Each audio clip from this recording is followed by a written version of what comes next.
ابھی 5 برس کی عمر تھی، غوث پاک مدرسے گئے اور وہاں جا کر جب پہلی بار بسم اللہ شریف پڑھنے کی رسم ہوئی نا تو کسی بزرگ کے سامنے بیٹھے اور اعوذ باللہ شریف پڑھی، بسم اللہ شریف پڑھی. انہوں نے کہا کہ قرآن پڑھیے.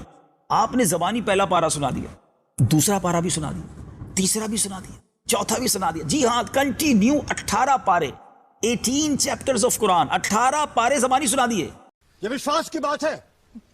قاری صاحب حیران کہ یہ کیسے؟ کہا بیٹا اور پڑھو. کہ مجھے اتنے یاد ہے.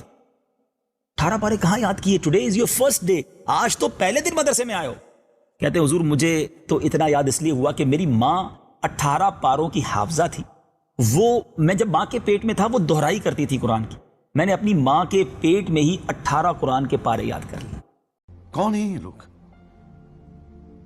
کہاں سے آتے ہیں یہ؟ اسی لیے غوث پاک فرماتے ہیں میرے مرید گھبرا مت، میرے مرید گھبرا مت. اگر تجھے ٹھوکر لگے اور تو گرنے لگے تو میں تیرا ہاتھ تھام کر تجھے گرنے سے بچا لیا کرتا. بھائی جان کچھ زیادہ نہیں ہو گیا یہ؟ مطلب کچھ بھی گرنے نہیں دیتا تجھے، تیری ستر پوشی کرتا ہوں. اگر کوئی تیرا ستر کھول دے تو تیرا ستر پوشی کرتا ہوں. فرماتے ہیں جو میرا مرید ہو جاتا ہے پھر میں اس کو ذلیل نہیں ہونے دیتا. اٹ پٹو تو ایک مولوی ملتا ہے، نوا مسئلہ تو ہم دستا ہے. اس کی عزت کا میں محافظ بن جاتا ہوں، اس کو ذلیل ہونے نہیں دیتا. اسی لیے تو لوگ کہتے ہیں جب تک بکا نہ تھا تو کوئی پوچھتا نہ تھا، تم نے خرید کر مجھے انمول کر دیا. یہ فلمی سٹوری بنانے کے لیے بہت اچھی ہے. حضور جو ہے وہ سواری پر جامع منصوری تشریف لے گئے. جب وہاں سے واپس ہوئے تو چادر مبارکہ اتار دی اور ایک بچھو نکال کر زمین پر ڈال دیا اور فرمایا مؤتی باذن اللہ، مر جا حکم خدا سے. اسی وقت وہ مر گیا. سمجھ رہے ہو؟ سمجھ رہے ہو نا؟ پھر فرمایا کہ جامع منصور سے یہاں تک 60 مرتبہ اس نے میرے ڈنک مارا. اللہ اللہ، مگر بچھو کے ڈنک نے آپ پر اثر نہیں کیا. ایک بار حضرت شیخ عمر مسعود کہتے ہیں کہ آپ وضو فرما رہے تھے، ایک چڑیا نے بیٹ کر دی، آپ نے اس کی طرف دیکھا، فوراً مر گئی. حضرت سیدنا غوث اعظم رضی اللہ تعالیٰ عنہ فرماتے ہیں میرے اوپر صحاب نور چھا گیا اور آواز آئی عبد القادر تو نے اللہ کی اتنی عبادت کی ہے کہ شریعت کا ہم تمہیں اب مکلف نہیں رہنے دیتے، اور اب تو نماز نہ پڑھے اور دیگر اعمال نہ کرے تو تجھے کوئی پکڑ نہیں، میں تیرے اوپر ایسے راضی ہو گیا. امام الانبیاء صلی اللہ علیہ وسلم سے بڑھ کر کون اللہ کا مقرب تھا. حضور جب نماز پڑھتے اور اس قدر لمبا قیام کرتے حضور کے مبارک پاؤں سوج جاتے، لیکن ان کو تو کہا گیا وَعْبُدْ رَبَّكَ حَتَّى يَأْتِيَكَ الْيَقِينُ. انہیں تو کہا گیا کہ آخری سانس تک اللہ کی عبادت کرنی ہے. پیران پیر فرماتے ہیں میں 15 سال تک روزانہ قرآن پاک ختم کرتا رہا. بھائی مارو مجھے، مارو مجھے، مارو. ڈیلی ایک قرآن. ایک دم انہوں نے وقت بدل دیا، جذبات بدل دیے، زندگی بدل دی. تو میں اس لیے کہتا ہوں ان کے عشق رسول اس وقت تک ہے جب تک بابا نہ بیچ میں آ رہا ہو. بابا آ جائے تو نبی علیہ السلام کو یہ بھول جاتے ہیں. وہ نبی جن کے بارے میں آیا ما ضل صاحبکم وما غوا، نہ کبھی بہ کے ہیں نہ کبھی بہرا چلے. وہ نبی جن کے بارے میں بخاری مسلم میں آیا کہ کنواری لڑکیوں سے زیادہ شرم و حیا تھی ان کے اندر، ان کے بارے میں آپ اس طرح کی باتیں کر رہے ہیں. نکال دو یار کتاب سے. اصل میں ان کو مسئلہ ہے کتاب سے نکالا تو انجینئر صاحب کو مجدد ماننا پڑنا ہے، کیونکہ کتاب تو پچھلے 1000 سال سے چھاپ رہی تھی. 1000 سال کسی بابے نو خیال نہیں آیا سر ذالک فضل اللہ یؤتی من یشاء. آپ کریڈٹ خود ہی لے رہے ہیں، مجھے نہ دیں، لیکن اس کو نکالیں. تو یہ تو کوئی جواب نہیں آیا اس میں. میں نے تو یہ اعتراض کیا تھا، اور میں نے دوسری کتاب کا حوالہ دیا تھا تذکرۃ الاولیاء شیخ فرید الدین اتار. وہ کہتے ہیں 3 اتار ہوئے نے اسلامی ہسٹری چ.